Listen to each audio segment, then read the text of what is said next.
Answer should be -5. Answer for this one should be, 2. Number 3. Okay. Oh, wait. Answer should be 0. Alright, lottery, go ahead and pick a number. Bring it on up. Okay, today's winning numbers are 8 and 4. Okay, homework check. Go ahead and bring it up here, and when you guys come up, then make sure you tell me your last name so I can mark it off that you guys had it. Okay, go ahead and bring up the first. Does he have you bring them up 3 at a time? Yeah. Go ahead and bring up the first 3. Okay, answer for number 1 will be x equals 27.5, y equals 43.7, and angle A is equal to 51. Okay, answers are 90.1, 99.4, and 65. Okay, answers are 17.6, 12.9, and 47. Alright, answers are 9.2, 6, and 33. Alright, answers are 36.9, 10.2, and 23. Okay, answers are 17.1, 10.3, and 59. Okay, answers are 13.7, 14.6, and 20. Alright, answers are 22.6, 19.7, and 41. Alright, answers are 31.7, 39.1, and 36. Okay, answers are 25.2, 19.7, and 38. Okay, questions on the homework? Alright, go ahead and bring up your extra credit answers. Okay, number 1 should be 14, 24.4, and 55.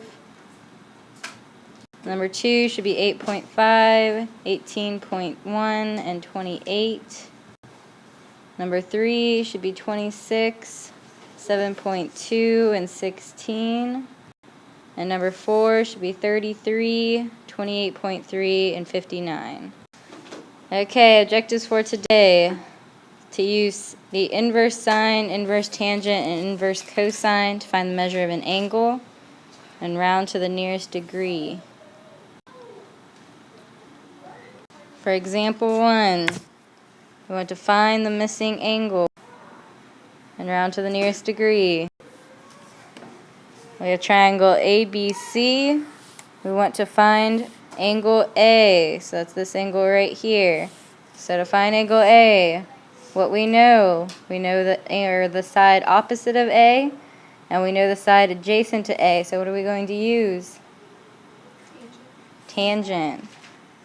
So we have tangent of A is equal to our opposite over our adjacent. To find this, we're going to have to use the inverse tangent. We're going to take the inverse tangent of each side. And when we do that, on the left, all we'll have left is A. And on the right, we'll have the inverse tangent of 7 over 3. As we're going to type in inverse tangent of 7 over 3 in our calculators. It should be second tangent. Put in 7 over 3. Our answer is 66.8, and he wants to round to the nearest degree, so that's going to be 67 degrees. Okay, for example 2, we want to find angle C. Angle C, again, we know our opposite and we know our adjacent, so what are we going to use? We're going to use our tangent. We take the tangent of C, that's equal to 4 over 6. Now again, when we have the tangent of C, we're going to have to take the inverse tangent of both sides to get C by itself. So when we do that, we have C on the left, and on the right, we have the inverse tangent of 4 over 6. So again, we go second tangent, 4 over 6. And we get 33.69, and he wants us to round to the closest degree, so that's going to be 34 degrees. Okay, practice problem number 1. Go ahead and bring it up and drop it off.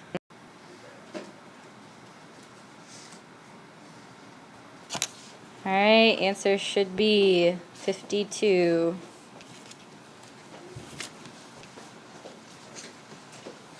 Okay, answer should be 69. Okay, we're going to do the tangent of B, and that is equal to our opposite, over our adjacent. Now to get b by itself, we need to take the inverse tangent of each side. When we do the inverse tangent, we get b on the left, and on the right we have the inverse tangent of 16 over 10. When we put that into our calculators, we get 57.99, which means we went around to our nearest degree, which is 58 degrees.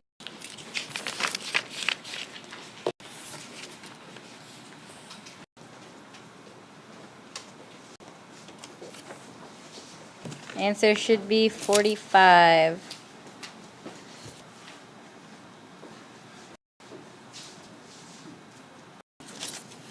Answer should be 24.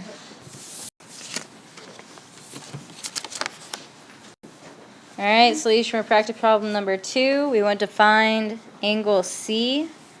To do that, we have again our opposite side, and we know our adjacent side. So what are we going to use? We're going to use tangent. We take the tangent of C is equal to our opposite over our adjacent.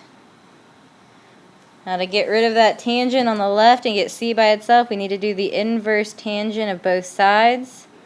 So we get C on the left, and we have the tangent or inverse tangent of 11 over 12 on the right.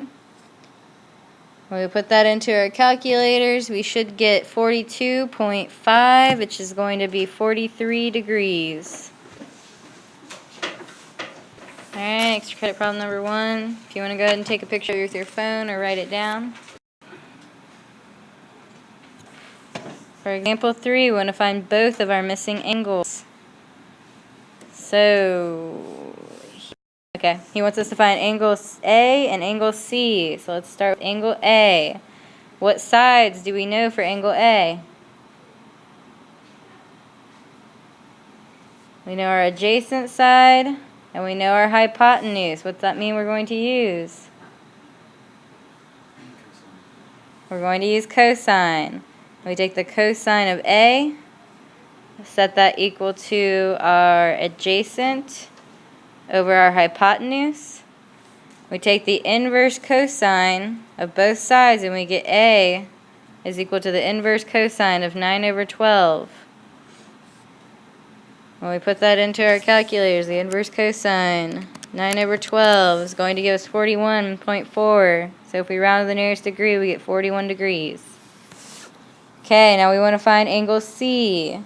Find angle C. We know our hypotenuse, and we know our opposite. What's that mean we're going to use? We're going to use sine. So we take the sine of C, and we set that equal to our opposite over our hypotenuse. Oops. Should be a 12. Okay, now we need to take the inverse sine of both sides. When we do that, we have C on the left, the inverse sine of 9 over 12 on the right. So our final answer is going to be 48.59. We round that to the nearest degree, we get 49 degrees. Okay, for example 4, we want to find A and C again. So A, we have our adjacent, and we have our hypotenuse. That means we're going to be using cosine. So we're going to take the cosine of angle A, set that equal to our adjacent over our hypotenuse. Take the inverse cosine of both sides. On the left we'll have A, and on the right we'll have the inverse cosine of 7 over 13. Okay, we type that into our calculators. We get 57.42. We round that to the nearest degree. It's 57 degrees. Alright, now we want to find the angle C. For angle C, we know our opposite side. We know our hypotenuse. That means we're going to be using sine. So the sine of C is going to be equal to our opposite over our hypotenuse. Our opposite is 7, and our hypotenuse is 13. We take the inverse sine of both sides, and we get C is equal to the inverse sine of 7 over 13. So our C is going to be equal to 32.57. We round that to the nearest degree. We get 33 degrees. Okay, go ahead and try practice problem number 3.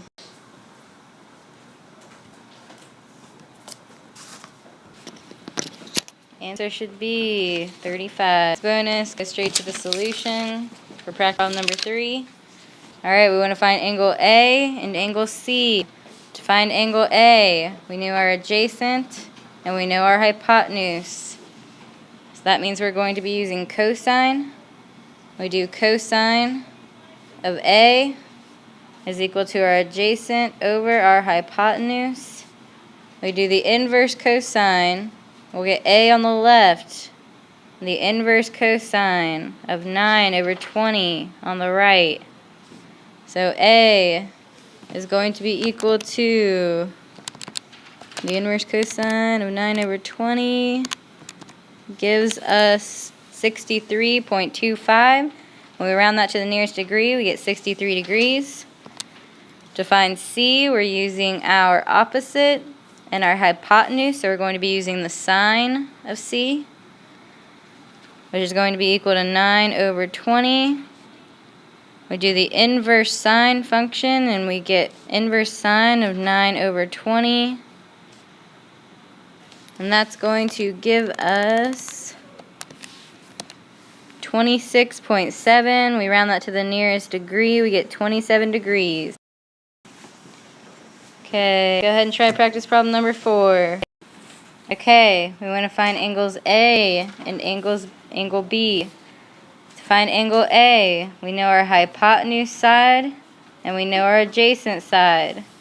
So that means we're going to be using cosine of A is equal to our adjacent over our hypotenuse. The inverse, or we use the inverse of cosine. When we do that, we have A on the left and inverse cosine on the right. Inverse cosine of 9 over 18. And the inverse cosine of 9 over 18 gives us 60 degrees. Okay, find angle B. We know our hypotenuse and we know our opposite side. We're using opposite and hypotenuse. What are we using? We're using the sine. We have the sine of B is equal to our opposite over our hypotenuse. We use the inverse sine to both sides. On the left we have B, and on the right we have the inverse sine of 9 over 18. We put that into our calculator, we get 30 degrees. Alright, that's your homework for tonight.